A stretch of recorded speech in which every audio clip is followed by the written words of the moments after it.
À un moment donné, il a simplement cessé d'en avoir envie. Ce n'était pas une décision dramatique, il n'y a pas eu de dispute définitive. Aucun événement n'a tout changé. Un jour, il s'est simplement rendu compte qu'il préférait rester chez lui et que cette préférence ne lui provoquait aucune culpabilité. Et le monde a immédiatement trouvé une explication à cela. Qu'il y avait quelque chose qui n'allait pas chez lui, qu'il était déprimé, qu'il passait à côté de sa vie, qu'il finirait par regretter tout ce silence. Mais aucune de ces explications n'est correcte, parce que l'homme Sigma ne se lasse pas des gens par faiblesse. Il se lasse des gens parce qu'il a compris quelque chose que très peu de personnes apprennent avant qu'il ne soit trop tard. Toute compagnie ne nourrit pas, toute socialisation ne vaut pas le prix qu'elle exige. Et être seul, véritablement seul, peut être infiniment plus riche que d'être entouré de personnes qui n'apportent rien. Cela t'est déjà arrivé ? Être dans une réunion pleine de monde et te sentir complètement seul? Il y a une explication à cela. Et aujourd'hui, tu vas la comprendre. Mais d'abord, il faut détruire le plus grand malentendu qui existe sur la raison pour laquelle le Sigma préfère la solitude. Raison 1. Il ne se lasse pas des gens. Il se lasse de ce qu'ils lui coûtent. Les gens pensent que le Sigma évite les interactions sociales parce qu'il en a peur ou parce qu'il les déteste. Aucune de ces deux idées n'est vraie. La réalité est plus simple et plus honnête que cela. Le Sigma a fait un calcul que la plupart des gens ne font jamais, parce que la plupart ne s'arrêtent jamais pour examiner ce que la socialisation leur coûte réellement. Chaque interaction sociale a un prix, de l'énergie mentale pour maintenir la conversation, de l'énergie émotionnelle pour gérer les dynamiques du groupe, de l'énergie cognitive pour traiter le flux constant de stimulation sensorielle des environnements sociaux. Pour la plupart des gens, ce prix en vaut la peine, parce que le lien et le sentiment d'appartenance qu'ils reçoivent compensent largement ce qu'ils dépensent. Pour le Sigma, le calcul fonctionne souvent différemment. Il dépense plus qu'il ne reçoit, et il ressort de la plupart des interactions en se sentant vidé, pas ressourcé. Cela t'est déjà arrivé de sortir d'une réunion sociale plus fatigué qu'en arrivant ?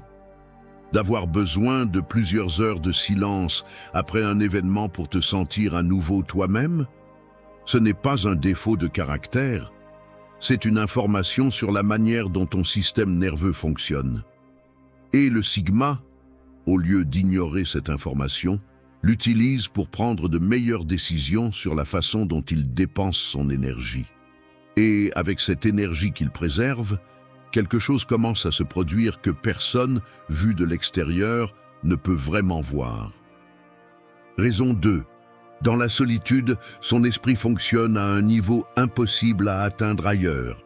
Il y a quelque chose que le Sigma a compris et que la plupart des gens apprennent à protéger trop tard. Ses meilleures pensées ne naissent pas en compagnie. Elles naissent dans le silence. Lorsqu'il se trouve dans des environnements sociaux, une partie importante de ses capacités cognitives reste constamment occupée en arrière-plan, à analyser les dynamiques, à gérer les impressions, à surveiller l'environnement. Tout cela consomme des ressources mentales qui, autrement, seraient disponibles pour penser en profondeur. Dans la solitude, ce traitement en arrière-plan disparaît, et son esprit peut consacrer toutes ses ressources à ce qui compte vraiment. Ses meilleures idées apparaissent lorsqu'il est seul. Ses solutions les plus créatives arrivent dans le silence. Ses réflexions les plus profondes prennent forme lorsqu'il n'y a personne pour interrompre le fil de sa pensée. Réfléchis un instant. Quand as-tu eu pour la dernière fois une idée vraiment puissante au milieu d'une réunion sociale? Ou était-ce dans le silence, sous la douche, en conduisant seul, en marchant sans destination précise? Le Sigma ne reste pas seul parce qu'il n'a personne avec qui être. Il reste seul parce qu'il sait que c'est là que son esprit fonctionne le mieux. Et il protège cet espace, non pas comme un caprice, mais comme une condition nécessaire pour faire ce qui compte réellement.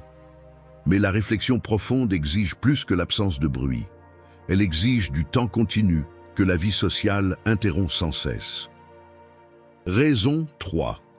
Il construit quelque chose que la compagnie constante rendrait impossible.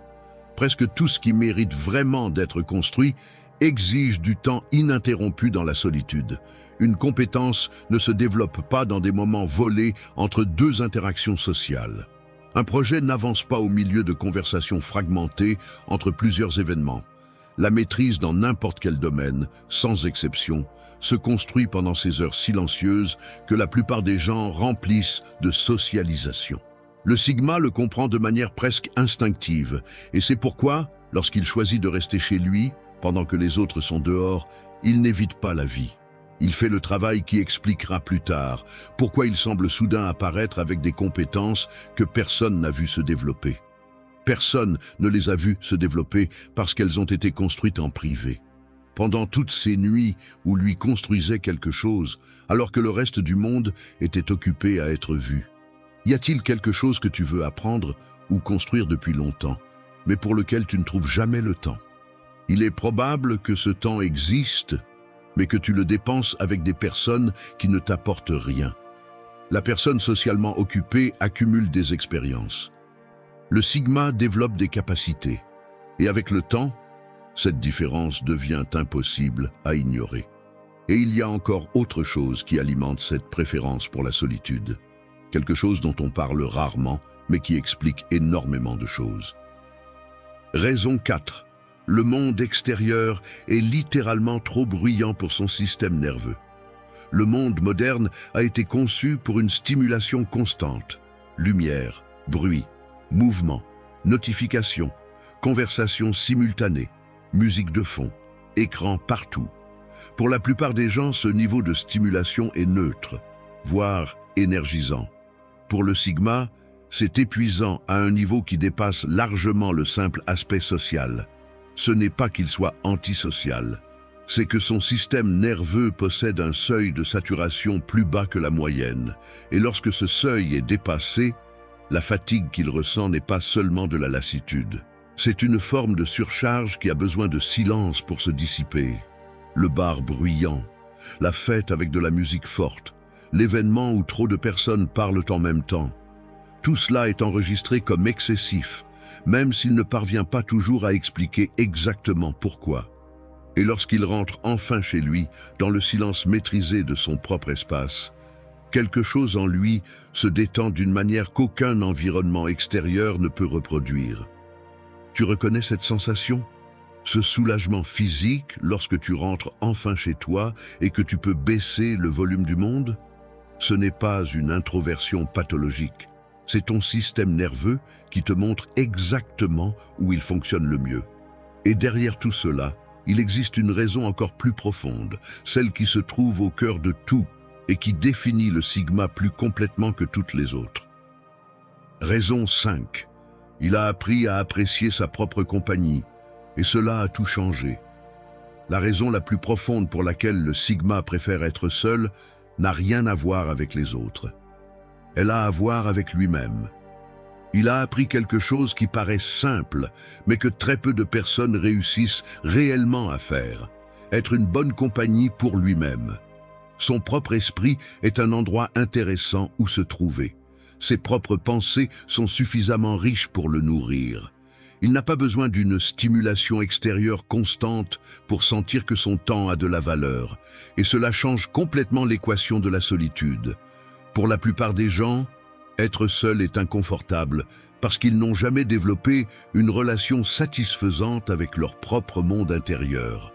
Lorsqu'ils restent seuls avec eux-mêmes, leurs pensées deviennent anxieuses, ennuyeuses ou tout simplement insupportables. C'est pour cela qu'ils cherchent constamment de la compagnie, pas toujours parce qu'ils la désirent réellement, mais pour échapper à l'inconfort d'être seuls avec eux-mêmes. Le Sigma n'a pas ce problème, parce que le monde intérieur auquel il accède lorsqu'il est seul est un endroit qu'il connaît bien, qu'il a développé consciemment et qu'il apprécie réellement. Il peut passer une soirée entière seul, sans avoir l'impression d'avoir raté quoi que ce soit, non pas parce qu'il est froid ou dépourvu d'émotions, mais parce qu'il a trouvé quelque chose que la plupart des gens passent toute leur vie à chercher chez les autres, et qu'il l'a trouvé en lui-même. Quand as-tu passé pour la dernière fois du temps véritablement seul, sans téléphone, sans écran, et pris plaisir à ce moment? Si tu ne t'en souviens pas, c'est peut-être la réponse la plus révélatrice de toutes. Le Sigma ne se lasse pas des gens parce qu'il se croit supérieur à eux. Il se lasse des gens parce qu'il a découvert quelque chose que la plupart ont énormément de mal à accepter. Que la compagnie à elle seule ne suffit pas. Que le nombre de personnes autour de toi ne mesure pas la qualité de ta vie. Que le bruit social peut étouffer précisément les voix intérieures que tu as le plus besoin d'écouter. Et lorsqu'une personne comprend réellement cela, pas seulement intellectuellement, mais dans son corps et dans les décisions qu'elle prend chaque jour, sa relation avec la solitude change pour toujours. Elle ne l'évite plus. Elle ne la craint plus. Elle n'a plus besoin de la justifier auprès de qui que ce soit. Elle la choisit simplement. Et dans ce choix silencieux et sans drame, elle construit quelque chose qu'aucun agenda social ne pourrait construire à sa place. Elle-même. Dis-moi en commentaire, fais-tu partie de ceux qui ont besoin de temps seul pour recharger leur batterie ou de ceux pour qui la solitude devient pesante ?